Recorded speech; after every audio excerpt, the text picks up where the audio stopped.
What if a single sentence could shatter a billionaire's empire? In the heart of New York City's most exclusive restaurant, a titan of industry, a man who could buy and sell entire city blocks decides to humiliate a young waitress over a trivial mistake. He yells, he demeans, he threatens. He expects her to crumble to cry to beg for her job. But she doesn't. Instead, she looks him dead in the eye and says 7 words that stop his heart, freeze the entire room, and unravel a dark secret he thought he had buried forever. This isn't just a story about a bad tipper. It's a story of how the ghost of a forgotten man returned to claim justice from the one who destroyed him. Ethelgard's wasn't just a restaurant. It was a statement.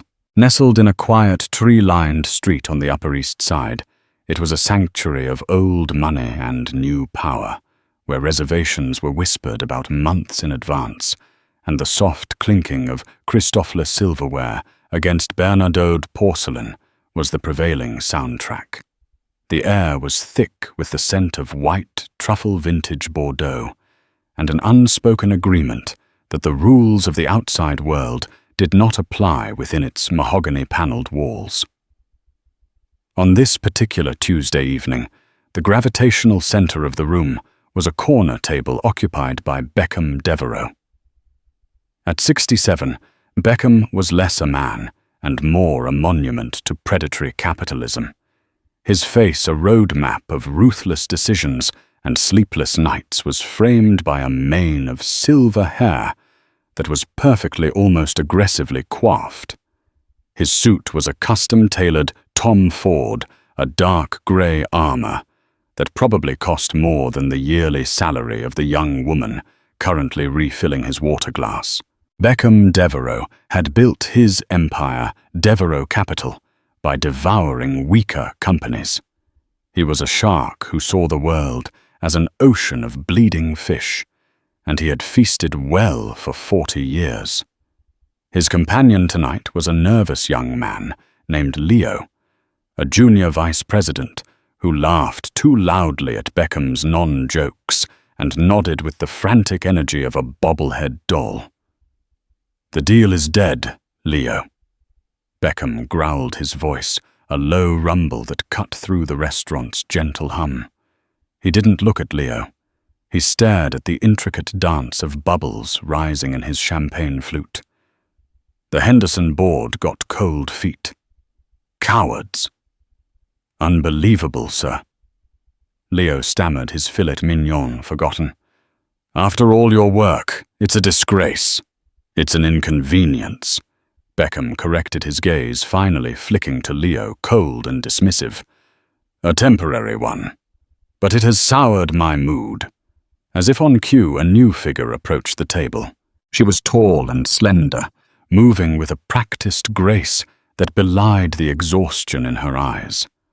Her name was Maya, and her waitress uniform, though starched and immaculate, couldn't conceal the quiet intensity that set her apart from the other staff. She was 24, and in her other life, the one that began after her shift ended at 2 a.m., she was a mechanical engineering prodigy, tinkering with schematics and prototypes in a cramped Queen's apartment. But at Ethelgard's, she was just a waitress. "Is everything to your satisfaction, Mr. Devereaux?" she asked, her voice calm and professional. Beckham didn't answer. He waved a dismissive hand, a gesture that said, "You are scenery, and the scenery is currently bothering me." Maya's eyes flickered with a brief, unreadable emotion before she composed herself. She reached for the bottle of Sancerre, resting in a silver bucket beside the table. "More wine, sir." As she leaned forward, Leo, in a clumsy attempt to appear enhodged, gestured emphatically while making a point about market volatility. His elbow connected squarely with Maya's forearm. The heavy bottle tipped. A cascade of chilled white wine flooded across the pristine white tablecloth, splashing onto the sleeve of Beckham Devereaux's $1,000 suit jacket. Silence. Leo froze his face, turning the color of chalk. Maya's hand, still holding the bottle, trembled almost imperceptibly. Beckham Devereaux looked down at the dark, spreading stain on his grey sleeve. He didn't move for a full 5 seconds. The air around the table grew frigid. He then slowly, deliberately lifted his head, and his eyes, like chips of granite, locked onto Maya. "You clumsy little fool." He began, his voice dangerously low. The entire restaurant seemed to hold its breath. Diners at nearby tables paused, forks hovering mid-air. "Do you have any idea what this suit costs?" He continued, his voice rising with each word, a crescendo of pure, unadulterated rage. "Of course you don't. This suit costs more than you make in 6 months. This meal costs more than your rent." Maya stood frozen, the bottle still in her hand. Her face was pale, but her eyes were fixed on his. She didn't flinch. I'm so sorry, sir. It was an accident," she said, her voice tight. "An accident?" Beckham scoffed, now pushing himself to his feet. He was a tall man, and he used his height to tower over her to intimidate. "Incompetence is not an accident. It's a character flaw. People like you. You drift through life with no ambition, no care, spilling things, making messes for other people to clean up. You are a drain on the system." Leo was trying to melt into his chair. The maitre d', a polished man named Mr. Dubois, was rushing over his face, a mask of professional panic. "Mr. Devereaux, please. The restaurant will of course handle the dry cleaning, any and all expenses." Beckham waved him away with a furious slash of his hand, never breaking eye contact with Maya. "I don't want your money. I want competence. I want people to do the one simple job they are assigned. Is that too much to ask? Or is the entire world populated by useless, clumsy children?" He was shouting now. Every eye in Ethelgard's was on them. The humiliation was thick, a physical presence in the room. He wanted her to cry. He wanted her to break. It was a display of power, a primal assertion of his place at the top of the food chain. Maya simply watched him, her expression hardening from shock to something else, something cold and all ancient. She took a slow breath, and the trembling in her hand stopped. She placed the wine bottle carefully back on the table. And then she spoke. Her voice wasn't loud. It was quiet, clear, and carried a chilling weight that sliced through Beckham's tirade and reached every corner of the silent room. "My father's name was Arthur Reed." Beckham stopped, his mouth still open, the next insult dying on his lips. The name meant nothing to him. It was a random, nonsensical statement. He narrowed his eyes. "What did you just say?" Maya took a small step closer. Her chin lifted. The fear was gone, replaced by a righteous fury that had been simmering for 15 years. She repeated the name slower this time, each syllable a hammer blow. "Arthur Reed. You probably don't remember him." She paused, letting the silence stretch, letting every single person in the restaurant lean in. Then she delivered the sentence that would change everything. "But he remembered your face until the day he took his own life." The silence that followed was no longer passive. It was a deafening, crushing void. Forks clattered onto plates. A woman gasped. Leo looked like he had seen a ghost. Mr. Dubois stood rooted to the spot, his jaw slack. Beckham Devereaux's face, which had been a mask of crimson rage, drained of all color. His eyes widened, a flicker of some long-buried memory, trying to claw its way to the surface. Arthur Reed. The name echoed in the vast, empty chambers of his mind. Reed Innovations, a small tech firm he'd gutted 2 decades ago, a hostile takeover. It was just business, 1 of 100. But the girl's eyes, they held a terrible certainty, and the last words took his own life. The entire gilded quiche of Ethel Guards was frozen, trapped in the orbit of this one waitress, and the billionaire she had just emotionally disarmed. The power dynamic hadn't just shifted, it had been annihilated.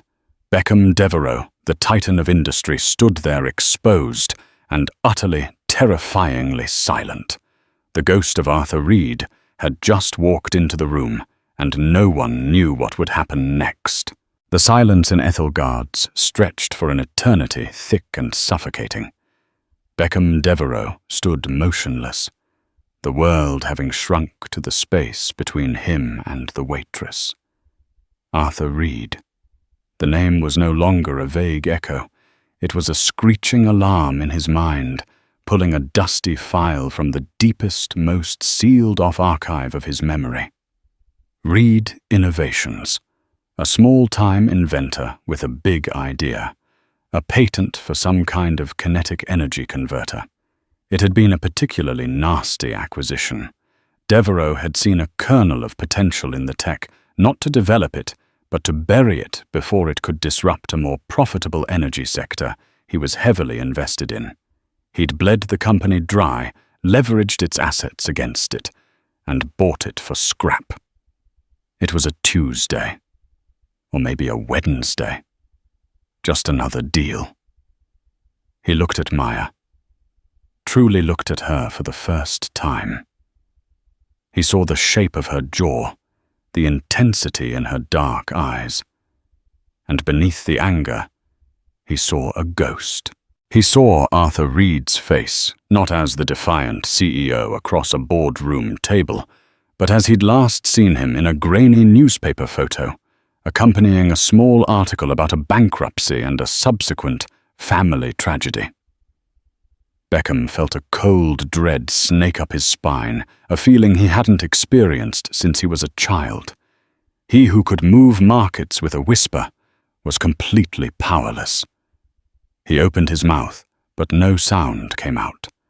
The carefully constructed artifice of his life, his power, his invincibility, had been cracked open by a 24-year-old girl in a waitress uniform. With a choked sound that was half gasp, half groan, he turned on his heel. He didn't grab his coat. He didn't say a word to Leo. He simply walked stiffly at first, then faster, pushing past the stunned maitre d' and out of the restaurant's heavy oak doors into the cool night air. The cacophony of New York City traffic was a welcome relief from the tomb-like silence he left behind. Back inside, the spell was broken. A low murmur erupted through the restaurant as everyone began talking at once. Maya stood her ground, her breathing ragged, the adrenaline of her confrontation finally hitting her. Her whole body began to shake.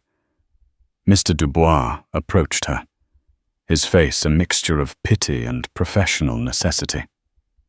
"Maya," he said softly, "go to my office. Please." She knew what was coming.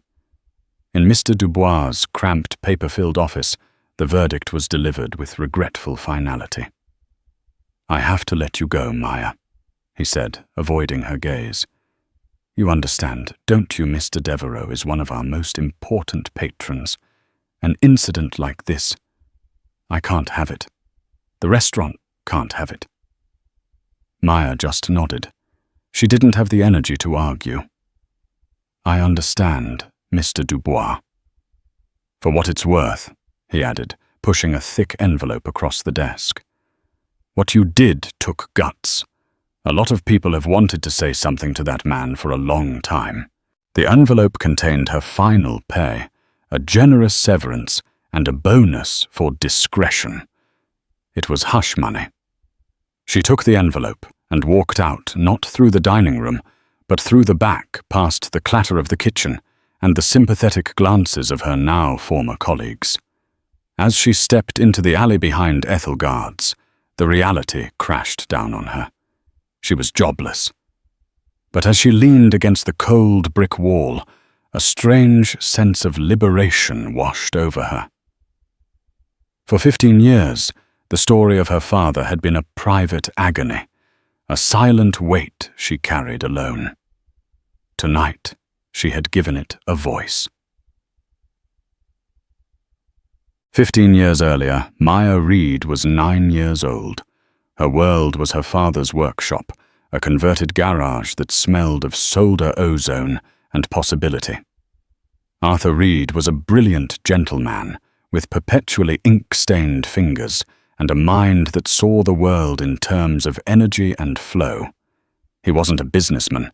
He was an inventor, a dreamer.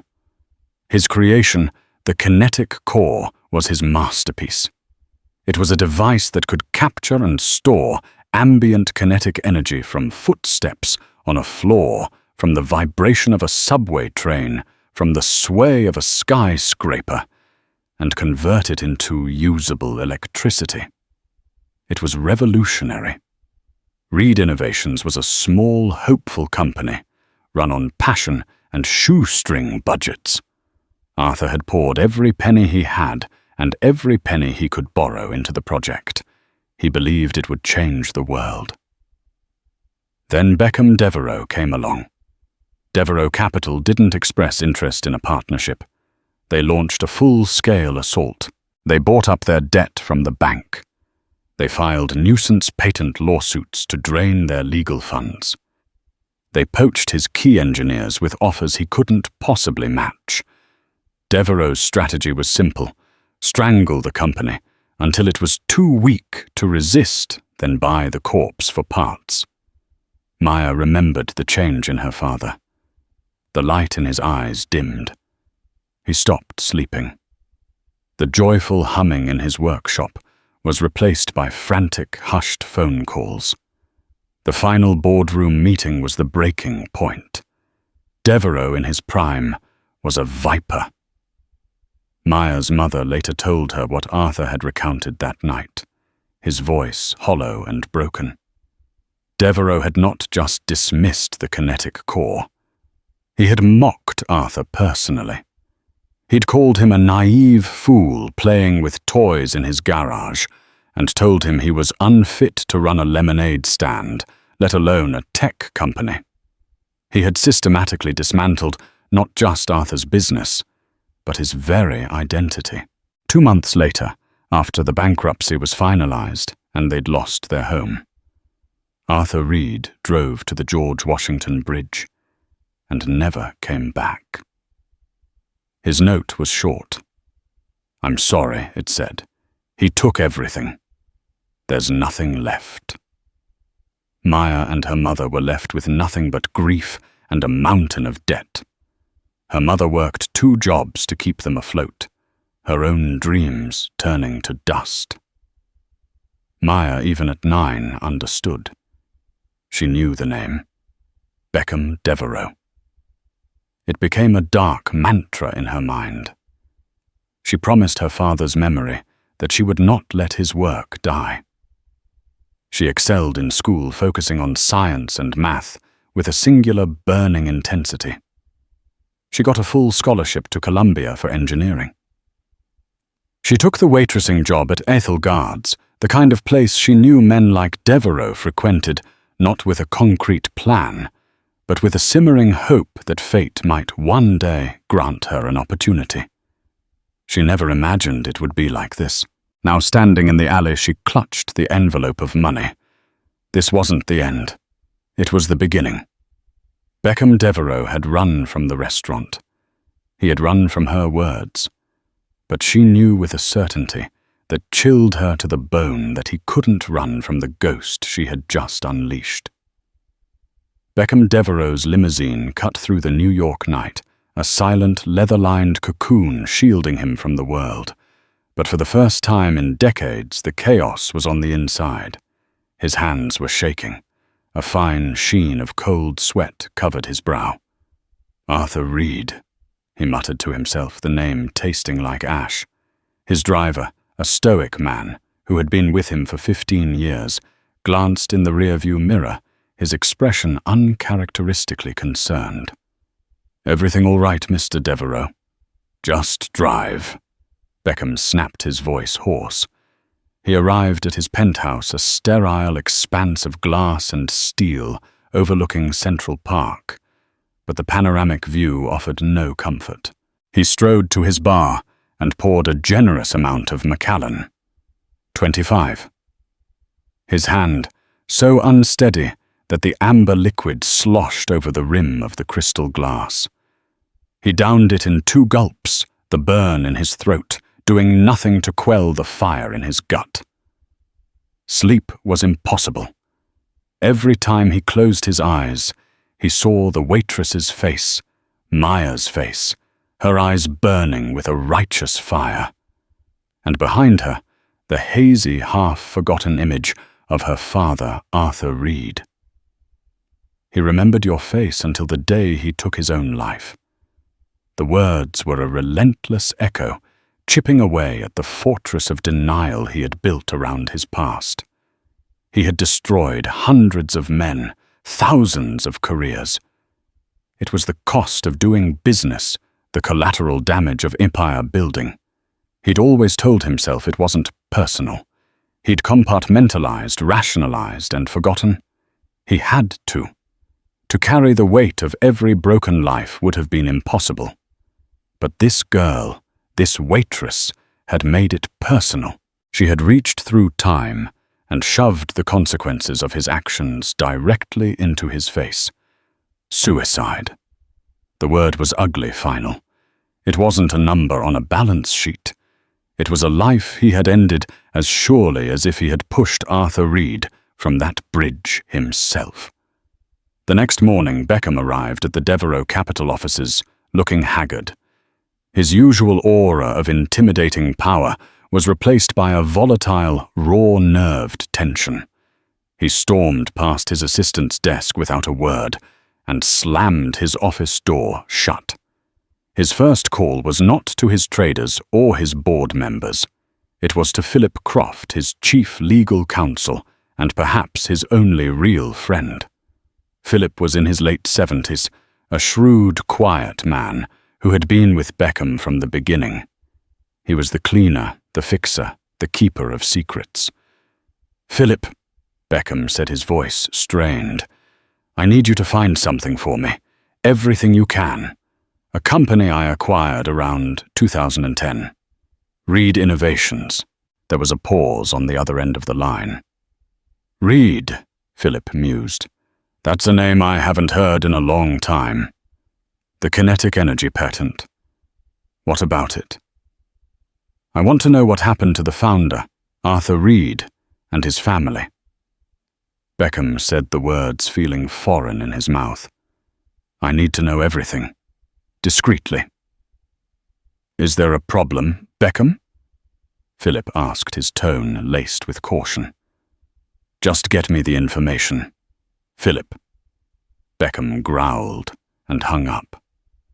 His day was a blur of unfocused rage and anxiety. He yelled at Leo over a minor discrepancy in a report, nearly firing him on the spot. He stared blankly out of his floor-to-ceiling window, the bustling city below, looking like a colony of insignificant insects. The waitress's words had become a virus infecting his thoughts, corrupting the operating system of his life. Meanwhile, another person who had been at Ethelgard's that night was having a very different kind of morning. Genevieve O'Connell was a seasoned investigative journalist for the New York Sentinel. She had made her name exposing corporate malfeasance and the hypocrisy of the 1%. She hadn't been assigned to be at Ethelgard's. She was there for a quiet anniversary dinner, a rare night off. But a good reporter is never off duty. She had seen the whole thing. The spill Devereaux's volcanic eruption of entitlement and the waitress's quiet, devastating response. She hadn't heard the exact words, but she had seen their effect. She saw a titan of Wall Street crumble. She saw him flee the restaurant like a common criminal. That wasn't a story about bad service. That was a story about a secret. The next morning, Genevieve was in her office, a coffee in one hand, her mouse in the other. She started digging. Beckham Devereaux incident. Ethel guards. Nothing. The restaurant's PR was clearly in overdrive, and the wealthy patrons were a tight-lipped tribe. But Genevieve had other methods. She had a source, a busboy at the restaurant, who owed her a favor. A quick call and a promise of $100 gave her the name of the waitress, Maya. No last name. He also gave her the phrase he'd overheard, Arthur Reed. The name Arthur Reed, when cross-referenced with Beckham Devereaux, hit pay dirt. Articles from over a decade ago appeared. Devereaux Capital acquires struggling Reed innovations. Then a few months later, a small tragic piece from a local New Jersey paper, local inventor Arthur Reed dies in apparent suicide. The article mentioned he was survived by a wife and a young daughter. Genevieve's heart hammered against her ribs. This was it. This was the story. A billionaire's corporate raid linked to a man's suicide. The waitress Maya had to be the daughter. It was a direct line from past tragedy to present confrontation. Now she needed to find Maya. Fired from a high-end restaurant, no last name. It was a challenge. But Genevieve was relentless. She started with public records, searching for any Arthurs Reed who had passed away in the tri-state area around that time. She cross-referenced them with property records looking for a wife and daughter. It was painstaking work, a digital needle in a haystack. After hours of dead ends, she found it. An old address for an Arthur and Helen Reed. A new address for Helen Reed in Queens. And listed at that same address, a 24-year-old woman registered to vote Maya Reed. Genevieve stared at the name on her screen. She had her. Now came the most delicate part, making contact. She knew this young woman had just lost her job and detonated a bomb in her own life. Would she be willing to talk? To go on the record against a man as powerful and vindictive as Beckham Devereaux. Genevieve picked up her phone. This story wasn't just about clicks and headlines anymore. It was about giving a voice to a ghost and holding a powerful man accountable for the lives he'd broken in his ascent to the top. The truth, she knew, was a debt that always came due, and she was about to become its collection agent. 2 days after the incident at Ethelgard's, Philip Croft walked into Beckham Devereaux's office and placed a thin beige folder on the vast expanse of his mahogany desk. Philip's face was grim. "You asked for the story on Arthur Reed, Beckham," he said, his voice low. "It's all in there. The acquisition timeline, the legal filings, the press clippings." He paused, pulling a single sheet of paper from his own jacket pocket, and the parts that weren't in the press. Beckham stared at the folder as if it were a venomous snake. He didn't reach for it. "Tell me." "The takeover was aggressive." Philip began choosing his words carefully. "Even for us back then. We leveraged his debt. We filed 3 patent injunctions. We knew wouldn't hold up, just to bleed him on legal fees. You publicly called his life's work a hobbyist's fantasy." Beckham flinched, the memory of his own cruel words echoing back to him. "He lost his house." Philip continued, his voice flat, devoid of judgment. "His wife Helen had to take a job as a seamstress." Arthur fell into a deep depression. 3 months after the bankruptcy was finalized, he drove his car to a secluded park and... Philip didn't need to finish the sentence. "The police report is in the file." He left a note. It mentioned the company, the failure. It mentioned you by name. Beckham sank into his leather chair, the air leaving his lungs in a rush. It was all true. The girl hadn't been exaggerating. She had delivered a cold, hard fact. "The family," Beckham whispered. "What about them?" "The wife Helen passed away from cancer 5 years ago." Philip said, his voice softening slightly. "Probably couldn't afford the best care. She left behind one daughter, Maya Reed, 24 years old, currently a scholarship student in mechanical engineering at Columbia University. Until 2 nights ago, she was working as a waitress at Ethelgard's to cover her living expenses. She has no other family."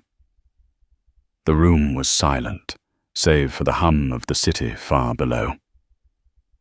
Beckham Devereaux, a man who commanded legions and controlled billions, was confronted with the devastatingly simple ledger of one family's ruin. A brilliant man dead.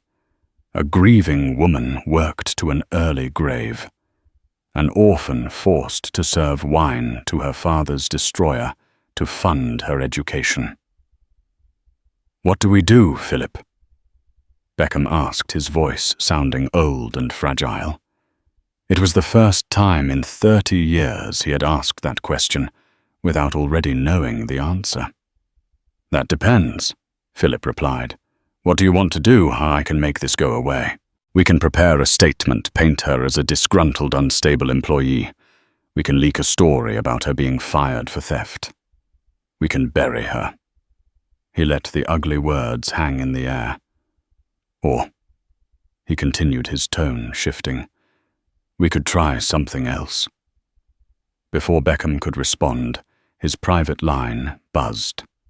It was his head of Pura woman with a notoriously unshakable demeanor. Today she sounded frantic.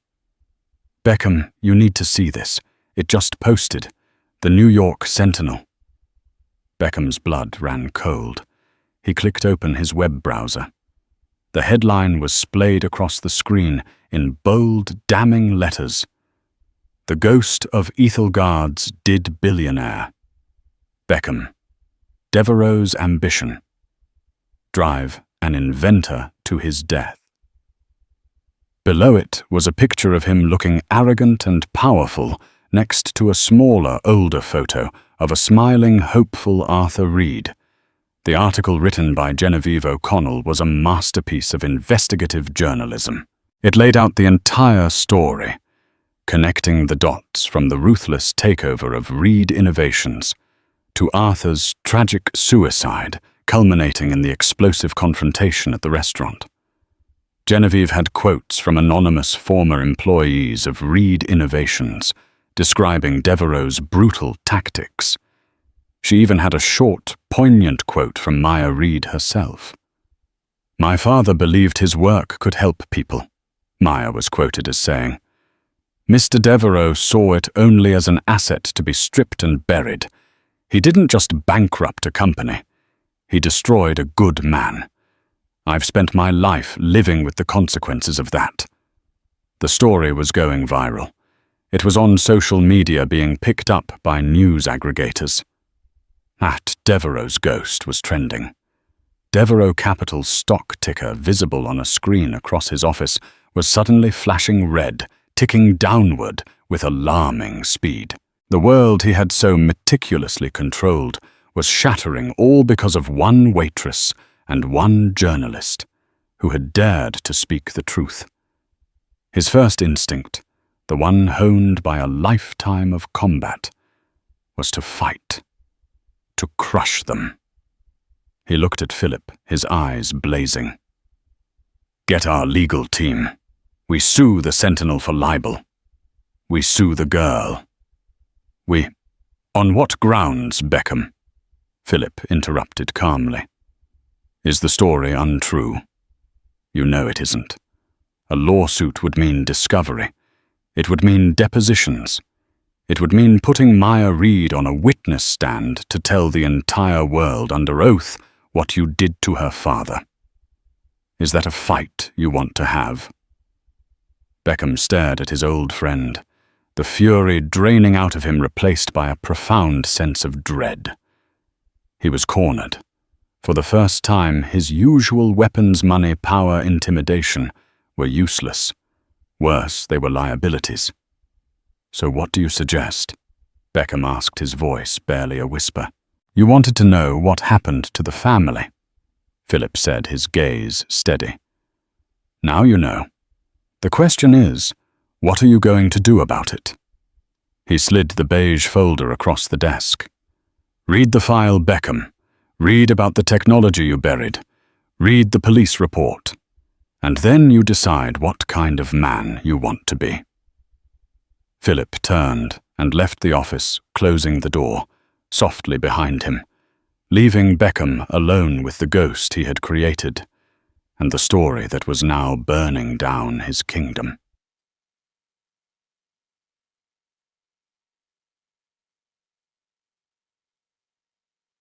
For Maya, the day had been a whirlwind.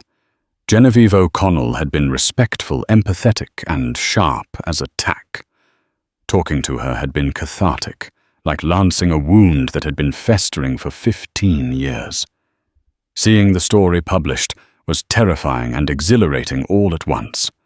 Her phone was buzzing with messages from friends and strangers offering support. For the first time, she didn't feel alone in her grief. That evening, as she was sketching out a new design for her father's kinetic core, a more efficient, modernized version she had been working on for years, there was a knock on her apartment door. She opened it to find an elderly, well-dressed man standing in the hallway. He had kind, tired eyes. It was Philip Croft. "Miss Reed?" he asked gently. "My name is Philip Croft. I'm Mr. Devereaux's legal counsel. May I have a moment of your time?" Maya's guard went up instantly. "If you're here to serve me with a lawsuit, you can give it to me now." Philip offered a sad smile. "No, nothing like that." He held up a hand. "I'm not here to threaten you, Miss Reed. I'm here because my client has finally been forced to confront a past he should have reckoned with long ago." He extended a sleek black briefcase. "Mr. Devereaux would like to offer you a settlement, an apology for what it's worth, and a chance to move on to live your life without financial worry." He opened the briefcase. Inside, nestled on black velvet, was a cashier's check.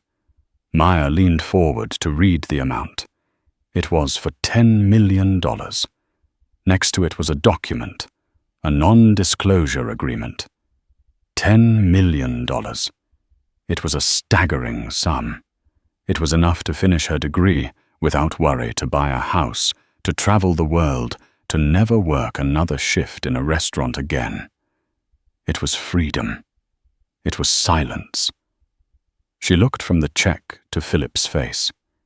He wasn't looking at her with malice, but with a deep, weary sadness. He was a man doing his job. Maya thought about her mother counting pennies for groceries. She thought about the eviction notice on their door. She thought about her father's broken voice on his last good day. And she thought about the blueprints spread across her table, the legacy he had left her, the world-changing potential that Beckham Devereaux had tried to bury. She looked Philip Croft in the eye, her voice as clear and steady as it had been in the restaurant. "You can tell Mr. Devereaux," she said, slowly pushing the briefcase closed, "that my father's life is not for sale." Philip Croft's presence felt like an intrusion in Maya's small, tidy apartment. He stood in his impeccably tailored suit, a figure from another world, holding a briefcase that likely cost more than her entire deposit. On her kitchen table, which doubled as her workspace, lay the scattered blueprints and schematics of her life's work, the modern incarnation of the kinetic core. They were a testament to her father's genius and her own relentless dedication, and Philip's shadow fell across them like a blight. "Miss Reed," Philip said, his voice gentle but firm, cutting through the tense silence. "I am not here to threaten or intimidate you. On the contrary." He placed the sleek briefcase on the only clear space on her small coffee table and clicked it open. The sound was unnervingly loud in the quiet room. "Mr. Devereaux is aware of the Public discourse surrounding recent events. He deeply regrets the pain this has resurfaced for you and would like to make amends. Inside the case, nestled on a bed of black velvet, was a cashier's check. The string of zeros was dizzying. $10 million.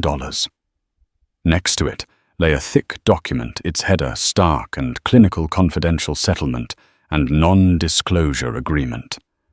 Maya stared at the check, her breath catching in her throat. $10 million. A wave of vertigo washed over her. She saw in a dizzying flash an altar. No more scrimping for rent, no more exhausting double shifts. The ability to help the community, to finish her education without the crushing weight of debt, to live a life free from the constant grinding anxiety of financial precarity.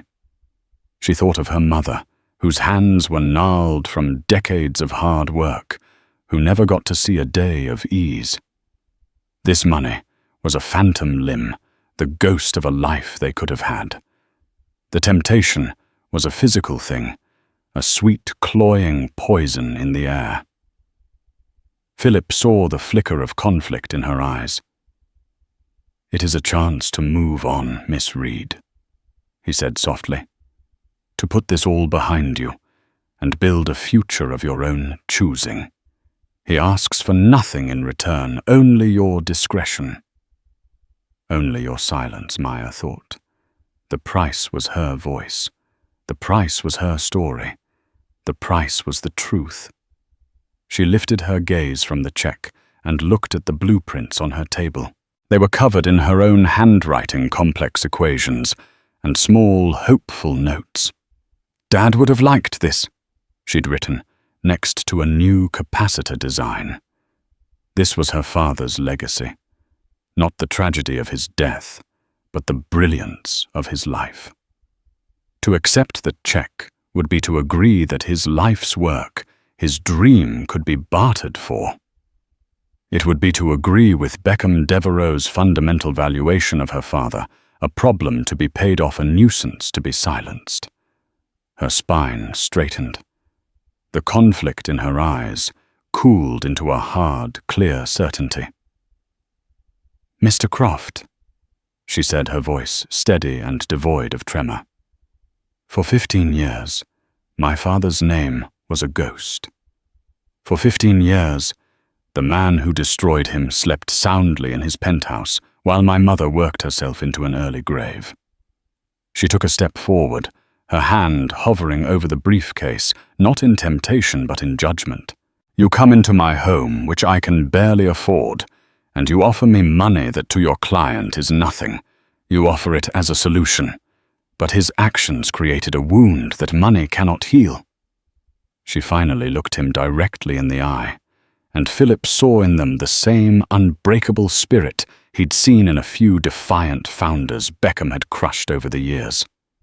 "You can tell Mr. Devereaux," she said, slowly reaching out and pushing the heavy lid of the briefcase closed with a definitive thud, "that my father's life is not for sale, and his legacy is not open for negotiation."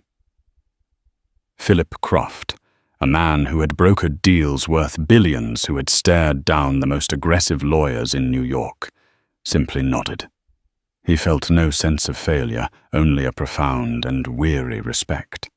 He picked up the briefcase, a tool of a world that had no power here. "I will tell him," he said, and with a final lingering look at the determined young woman before him, he left.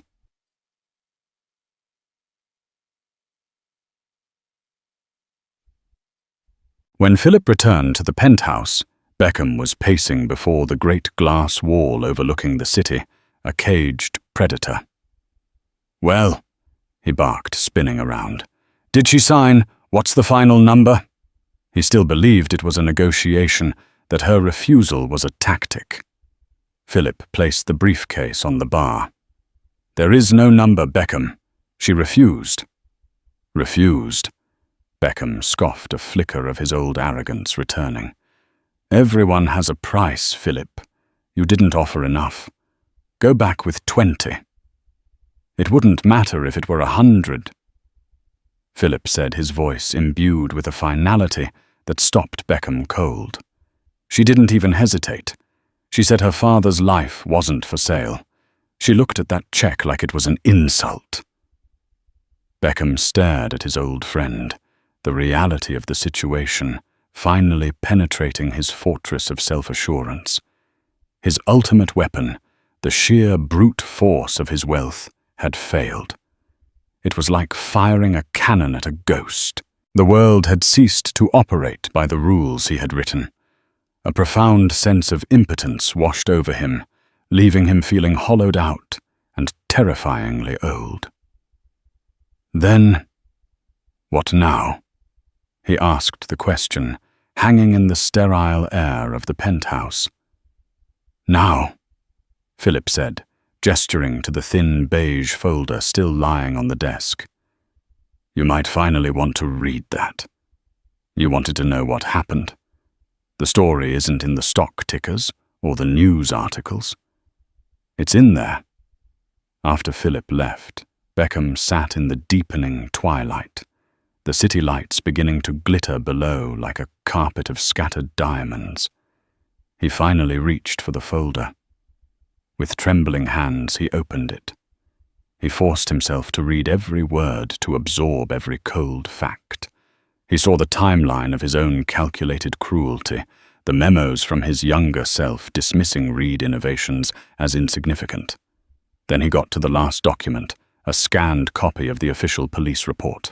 He read the clinical description of the scene, the make and model of the car, the time of discovery, and at the bottom, a transcription of the suicide note. He read it once, then again.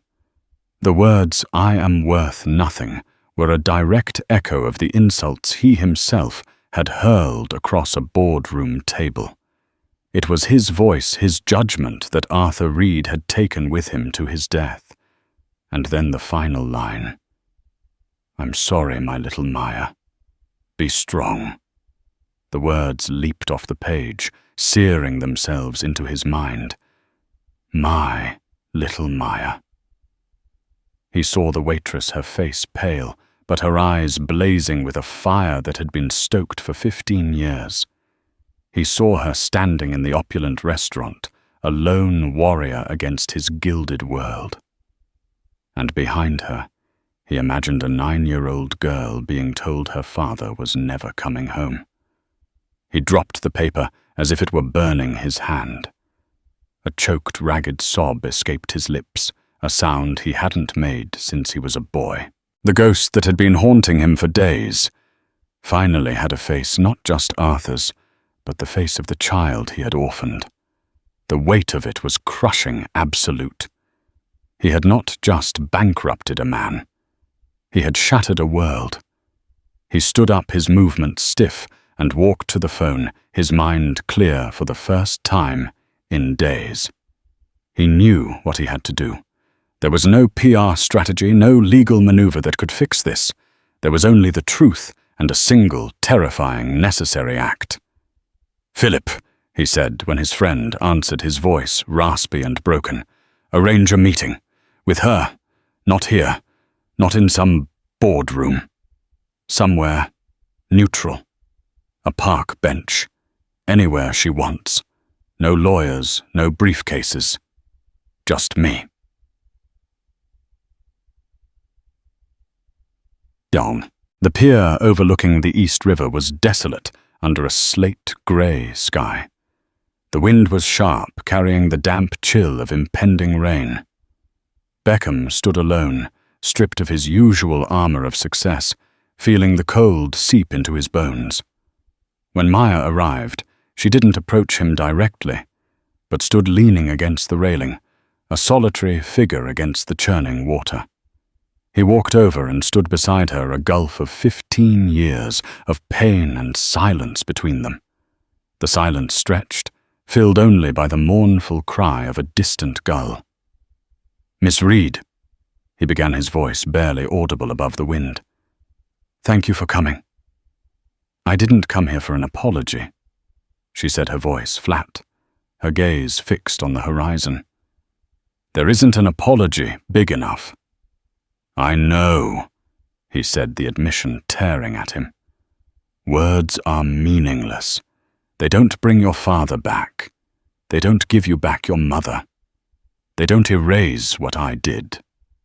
He took a ragged breath. I read his note.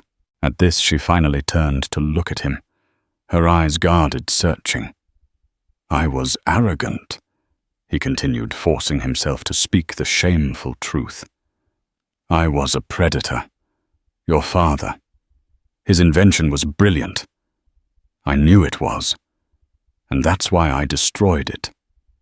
It was a threat to an order that was making me rich. It was cheaper to bury a good man's dream than to change my portfolio. It was just business." He spat the word out as if it were poison. The ugly confession hung in the air. Maya felt a fresh wave of anger, but it was tempered by the raw, undisguised agony on the old man's face.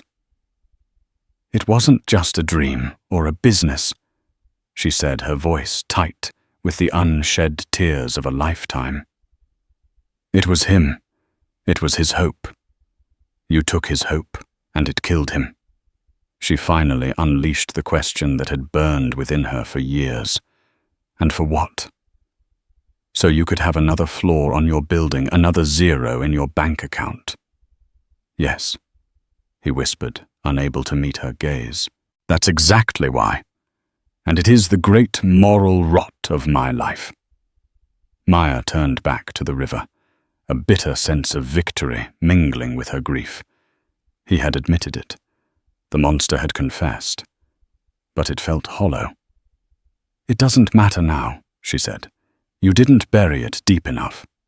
She looked at him, and for the first time he saw not just anger, but a spark of defiant creation. "I've spent the last 6 years of my life rebuilding it, from his old notes from my own designs. I'm an engineer, Mr. Devereaux, just like he was. And I've made it better. Lighter, more efficient, cheaper to produce. I have a working prototype in my apartment right now." Beckham stared at her, the full magnitude of his actions crashing down on him in a new and startling way. He hadn't just destroyed a man. He had suppressed a revolution. And Arthur Reed's daughter had just resurrected it. This wasn't an ending. It was a beginning. A path opened before him. Not to forgiveness, he knew that was lost to him forever, but to a meaningful penance. "Then let me help you," he said, the words coming out in a rush, desperate and sincere. Maya recoiled as if struck. "Help me? You want to put your name on my father's work, after you destroyed him?" "No," he said emphatically, shaking his head. "My name would be nowhere near it. This isn't a takeover. This is restitution. Devereaux Capital has the infrastructure, the global supply chains, the capital to bring the kinetic core to the world. Let me fund it, all of it. We will establish a new company. You will be the CEO. You will have absolute control. We will call it Reed Industries, after your father." Her suspicion was a palpable wall between them. Why would you do that?" Beckham Devereaux, the titan, the shark, looked at the determined face of Arthur Reed's daughter. He finally understood that his wealth was not a source of power, but a tool. It could be used for destruction, or it could be used to build. "Because your father," he said, his voice cracking with the weight of his regret, wrote in his last letter that he just wanted to build something that mattered.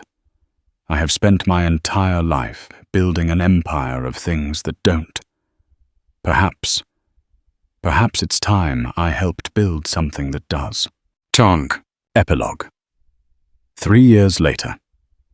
The world was abuzz with news of Reed Industries. Their flagship product, the Reed Core, was being hailed as a landmark in green energy.